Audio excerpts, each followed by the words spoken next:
La política agrària comuna, la PAC, consisteix en un conjunt de decisions i normes que dicta la Comissió Europea per ajudar el sector agrari. La PAC va ser la primera política de la Unió Europea i encara avui és una de les més importants.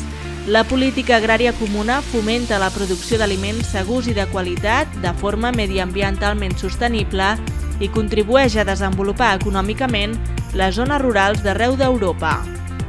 Des de Catalunya, el Departament d'Agricultura, Ramaderia, Pesca i Alimentació defensa l'elaboració d'un pla estratègic territorial ajustat a les necessitats del sector agrari català.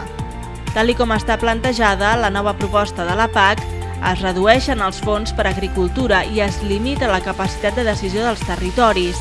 Per aquest motiu, en la negociació de la nova PAC, Catalunya demana un pla estratègic català que permeti 1. Definir els requeriments per a mantenir dret als ajuts.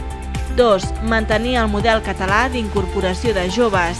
I 3. Aconseguir la combinació de fons europeus que permetin abordar el desenvolupament rural de manera integral, especialment amb la metodologia LEADER.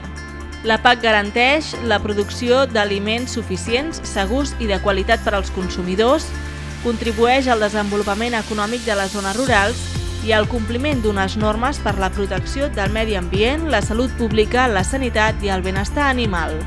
A Catalunya vetllem pel sector agrari i per una alimentació sana i de qualitat per a tothom.